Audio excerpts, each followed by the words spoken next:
So Joe and I were reading an article from Retail Wire because both of us subscribe. And Retail Wire was pointing out that largely Americans don't care about your company taking some sort of a political stand or your political affiliation.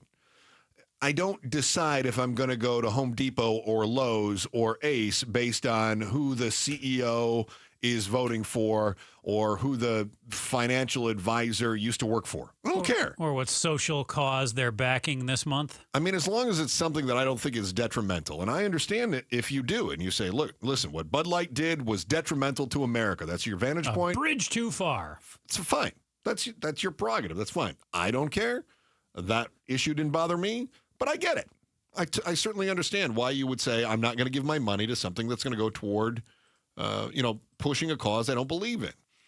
When it comes to people who support business engagement in these political matters or social, let's call them cultural matters, Democrats overwhelmingly support the businesses taking a stand. Disney, for instance, right? That wasn't that the big argument in Florida had to do with Disney? Go woke, go broke. So Democrats, when it comes to environment and sustainability, 75% say, yeah, companies should say we care about the environment.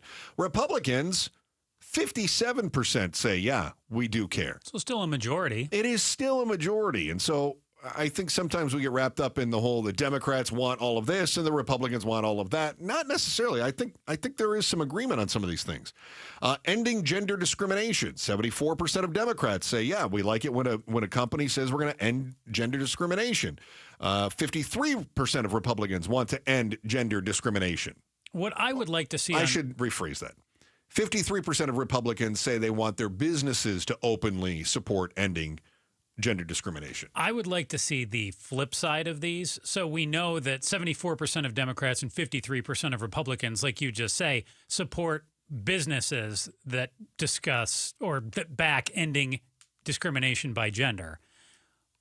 What percent view it as the opposite? And they go, I don't want any part of that. I don't want that at my business. I will boycott you if you say you want equality among gender. Because I bet you...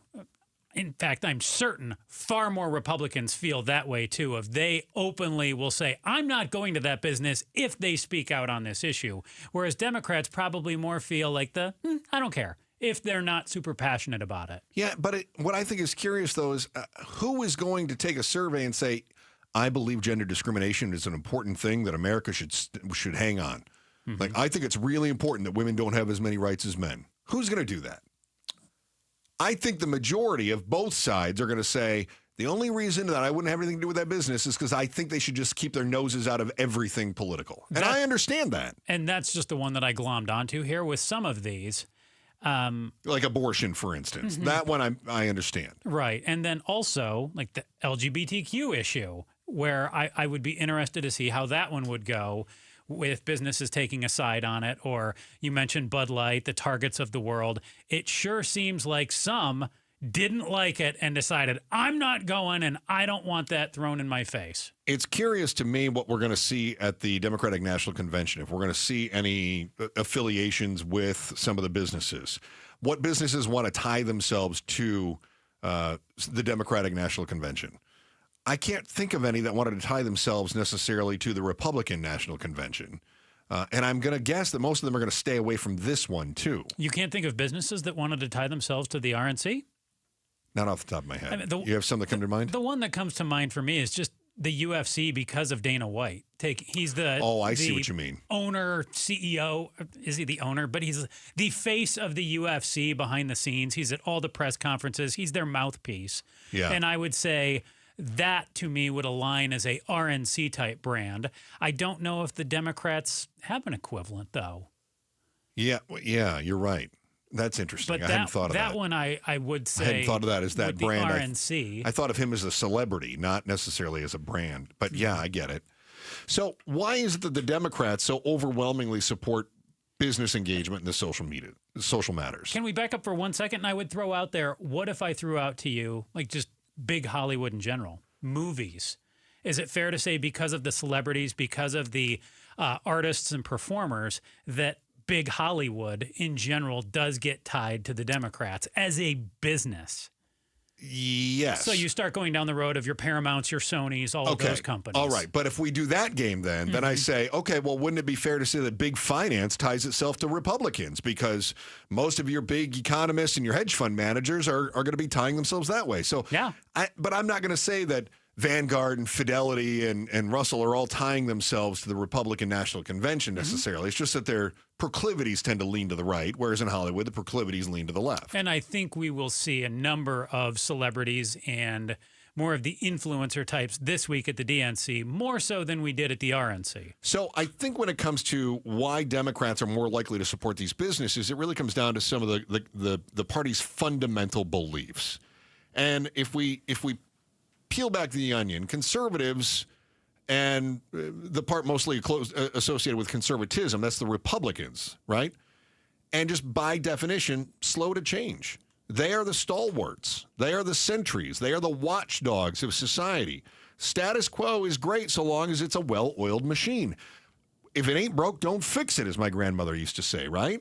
So the idea of throwing a wrench in that machine is counter to the party of consistency. They want things to stay right here where things are fine, they're working, right?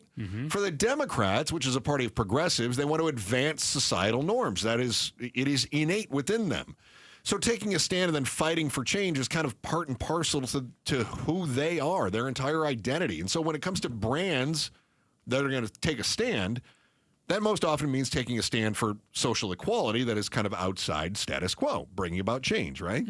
Not very many companies are going to stand up and say, we want things to stay the same, right? What's the point?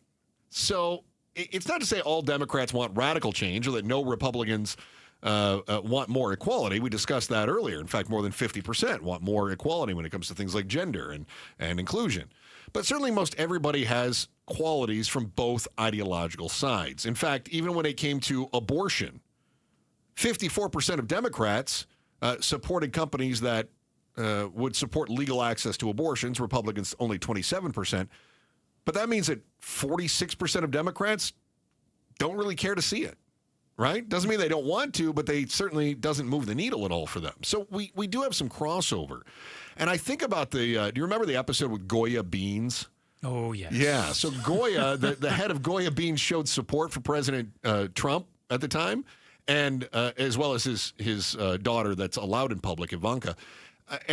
So they then endorsed a can of beans from the White House, which is a little weird. Then Democrats called for a boycott, and the GOP claimed that there was a double standard. Like, oh, you want companies to stand up, and now look at, we did, and now you don't like it. And they're right. But they're also ignoring their own case of whataboutism whenever it comes to the Democrats doing something like that. Thanks for watching The Chris and Joe Show. Click to see more from Chris and Joe, and tap the button in the middle to subscribe to KTAR News.